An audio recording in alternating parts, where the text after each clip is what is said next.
Sizin onların üzerinde haklarınız olduğu gibi onların da sizin üzerinizde hakları vardır diye ayet-i kerime okuyoruz.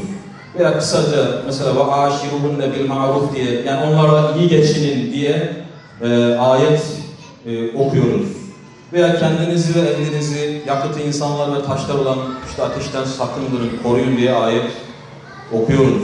Yine Kur'an-ı Kerim'de mesela İbrahim ailesi, İmran ailesi, işte Musa ailesi veya işte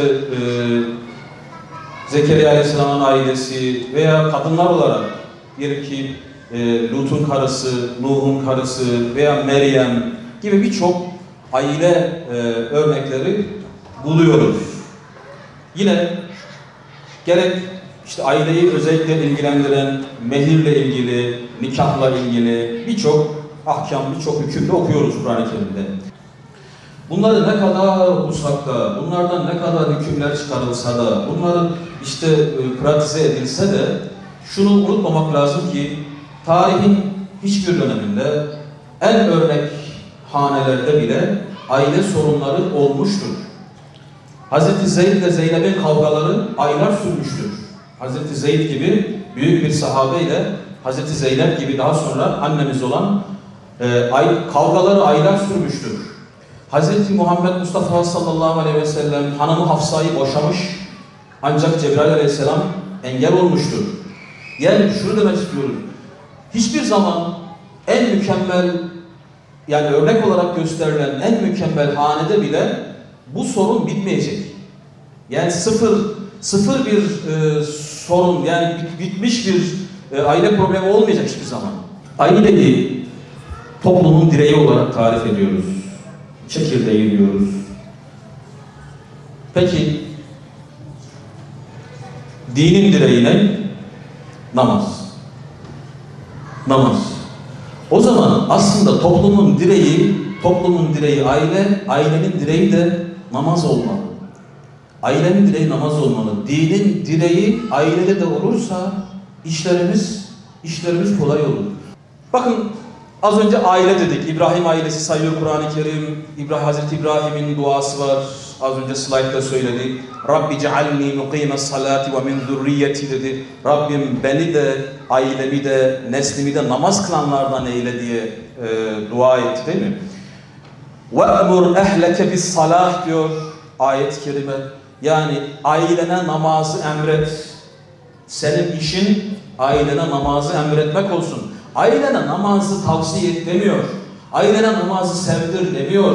Zaten bunlar var da ailene namazı emret diyor. Ayşe namazını kıl. Fatma kalk namazını kıl.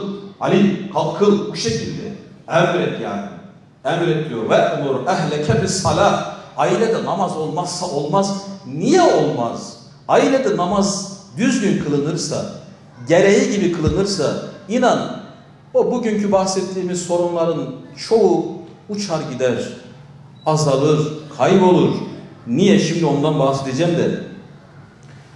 Yine birkaç ayet-i kerime zikredelim. Kur'an-ı Kerim'de Meryem suresinde peygamberlerin kıssalarından bahsediyor.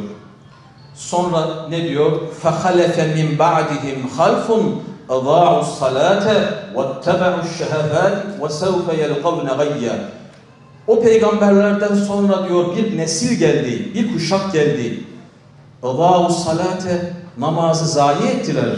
Namazı gereği gibi kılmadılar. Huşusuyla kılmadılar. وَاتَّبَعُوا الشَّهَوَاتِ şehvetlerine uydular. فَسَوْفَ يَلْقَوْنَ غَيَّا cehennemin dibini boylayacaklar diyor. Allah muhafaza. Yani namazı hafife almak, namazı gereği gibi kılmamak, namazı huşusuyla eda etmemek. Huşusuyla eda etmemek. اَلَّذ۪ينَ هُمْ ف۪ي صَلَاتِهِمْ خَاشِعُونَ yani o kurtulan müminler namazlarında huşu içindedirler derken onlar namazı zayi ettiler. Nereye düştüler?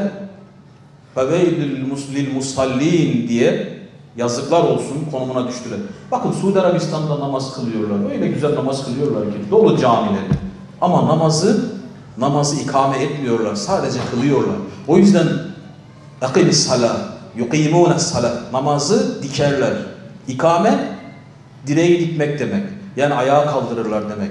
Madem ki aileyi ayağa kaldıracağız, o zaman namazı ayağa kaldıracağız. Madem ki huzuru, saadeti getirmeye çalışıyoruz, o zaman evvela namazı adam gibi kılacağız. Hakeze ve hakeze.